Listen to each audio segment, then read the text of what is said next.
gente está aqui numa biblioteca que tem tudo a ver com Freud, com estudo, e estamos aqui para falar sobre a cura pela fala. Se você já fez algum tipo de terapia, eu tenho certeza que você já teve essa sensação de bem-estar ao falar e colocar as coisas para fora. Luiz, o que é a cura pela fala? Uma ótima pergunta e uma difícil resposta, né? Os mecanismos envolvidos na cura pela fala são bastante complexos, né? Mas de certa maneira, digamos que há uma dimensão, uma necessidade ancestral no ser humano de poder ser escutado, né? Existe uma passagem no livro de Jó que eu gostei muito, eu coloquei como epígrafe do meu mestrado também, que é assim: Oxalá houvesse quem me ouvisse, né? Esse desespero, essa esperança de que alguém possa me escutar nos meus sofrimentos, né, nas minhas questões e possa, de certa maneira, me reconhecer e dar testemunho disso que eu vivo, é uma necessidade humana básica, né? É claro que isso produz um certo alívio, né, porque, de certa maneira, quando a gente está sobrecarregado, os afetos, as dores, as angústias apertam até a ponto de sufocar, né? Depois que a gente fala de afetos estrangulados em psicanálise, esses afetos precisam ser desaguados, digamos assim. Senão a pessoa vai explodir, vai transbordar de outras maneiras, né?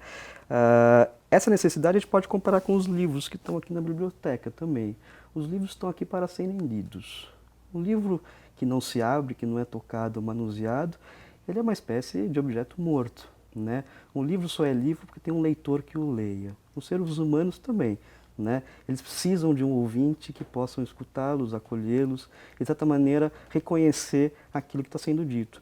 Mas não se reconhece tudo, né? Nessa troca de linguagem, nessa comunicação humana, há muitos ruídos nessa comunicação, há muitos desvios também, há muitas coisas que não são facilmente traduzíveis. A gente tem a ideia de que a gente está falando e o outro está entendendo. Eu suponho que você está entendendo o que eu estou falando, mas muitas vezes não. Né? Muitas vezes há, digamos assim, uma espécie de ruídos, há falhas dessa comunicação, e mesmo para mim, muitas vezes o que eu exponho, o que eu expresso, eu preciso da ajuda de alguém para poder justamente me escutar melhor também. De certa maneira, a psicanálise também é isso, é uma oferta para que a pessoa consiga também se escutar falando, que ela consiga, de certa maneira, via desvio pelo outro, possa também... E separar um tempo para ela, que eu acho que isso também, nos dias de hoje, a gente vive alucinado, trabalhando sem tempo. A gente vive uma sociedade hiperexcitada, com muita pressão, com muitas demandas, escola, né, faculdade, trabalho, família e etc., mas poucos espaços de fato de acolhimento e de escuta, né? Não é à toa, embora a correlação não seja tão óbvia assim, de que também as pessoas precisem fazer tanto uso de redes sociais, de mecanismos de comunicação para poder, de certa maneira, serem ouvidas, se expressarem, serem vistas. Eu preciso gritar e gritar para o mundo, e é bom que todo mundo escute, o maior número possível de pessoas escutem, porque, de certa maneira, as pessoas também estão tanto fragilizadas. É até um paradoxo isso, né? Sim. A gente tem um excesso de comunicação, um excesso de meios, de recursos de comunicação. Mas com uma qualidade não tão boa. Mas nem sempre essa qualidade é boa e nem sempre a gente sabe se as pessoas estão de fato se ouvindo ou falando sozinhas, né? Todas juntas, digamos assim. Né? Ter um espaço e um tempo para isso reservado, digamos assim, é um privilégio de certa maneira. Não é todo mundo que tem acesso a isso. Não é todo o ambiente que oferece isso, toda a instituição, né, que oferece isso, mas, de certa maneira, isso está se expandindo. De onde vem esse termo, a cura pela fala? Bom, esse termo tem uma origem histórica, né? Nos primeiros casos que a psicanálise começou a acompanhar, até antes do Freud, se percebia que as pessoas, né, tinham o quadro chamado à época de histeria, né, que era um sofrimento característico que hoje tem, digamos assim, mais versões, digamos assim, a gente pode pensar atualizações da histeria em outros quadros psicopatológicos. Tipo, né? depressão, tipo quadros de esquizofrenia, quadros borderline, psicossomáticos, etc. Né? A histeria hoje virou, digamos assim, um grande guarda-chuva. Ela não é tanto nomeada hoje, mas a gente ainda vê fenômenos e sintomas que a gente podia encontrar na literatura quando Freud descrevia esses quadros, né? Freud e outros profissionais também. Mas no atendimento das histéricas, né, o que se percebia é que elas falando, elas produziam alívio dos seus sintomas, né? Na busca pela origem dos sintomas, pela origem de algum quadro específico, de algum adoecimento específico. Porque elas nem sabiam porque estavam sofrendo. Elas nem sabiam, né? E a psicanálise nasce também como uma espécie de método de investigação, né? Freud era um cientista, é um método de investigação que ao mesmo tempo era um método terapêutico. Ao se investigar, ao se explorar, se conseguia se desfazer aqueles quadros psicopatológicos mais ou menos mórbidos, mais ou menos sofridos, né? E isso produzia alívio, e era pela fala. Inclusive foi uma paciente que denominou, que criou essa expressão, uma cura pela fala, porque ao falar ela sentia que justamente as angústias, né, as questões delas, de certa maneira, eram aliviadas. Hoje a gente se pergunta, de certa maneira, bom, mas existe de fato uma cura total? Né? Existe uma cura definitiva para qualquer sofrimento que seja? Talvez não. Né? Mas existem processos de saúde, existem processos que podem ser instalados de saúde, existem processos de adoecimentos. Né? Digamos que a terapia pela fala, a psicanálise, é uma terapia da fala, mas também fundamentalmente uma terapia da escuta. Né? Então, fala e escuta são conjugadas. Né?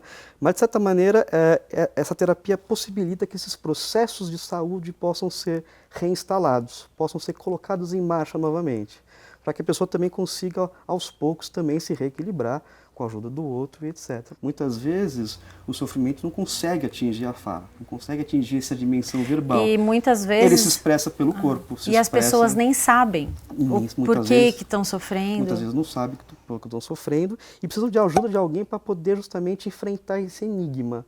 No fundo, sempre tem um certo enigma na origem do sofrimento, né, em termos de saúde mental. Né, justamente do que eu sofro, o que eu sou.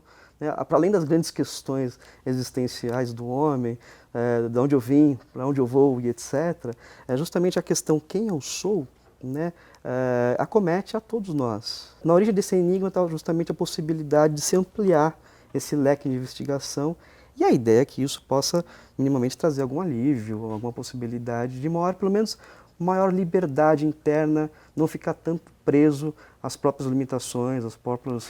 E eu acho importante também a gente tocar nesse assunto que precisa ser uma escuta qualificada. Porque né, falar traz um bem-estar, mas as pessoas confundem.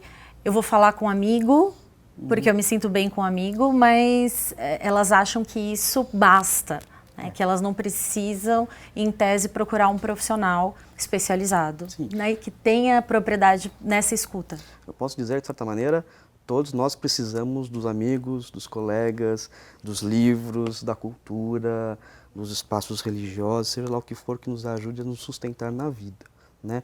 Mas como você falou, a escuta terapêutica é uma escuta especializada, qualificada, no sentido que ela vai justamente poder sintonizar de maneira mais fina e com uma atenção completamente voltada a quem sofre, aquilo que está sendo trazido.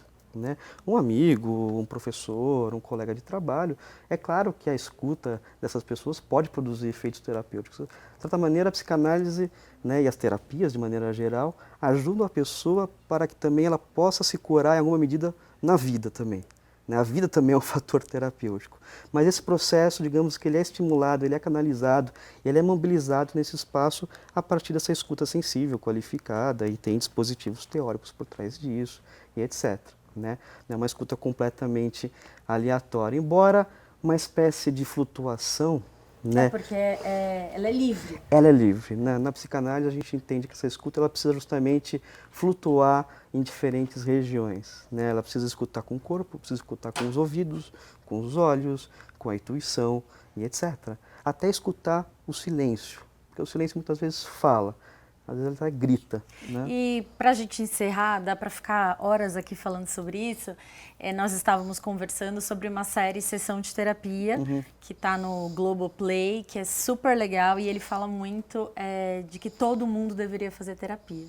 Então, hoje o programa foi sobre a cura pela fala e isso é mais pura verdade, né, Luiz? Eu acho que sim, eu acho que pelo menos é um caminho possível. Então, eu faço, o Luiz também faz. Se você ainda não faz, experimente, porque isso é transformador e libertador. Tá bom? Um beijo, gente. Até mais.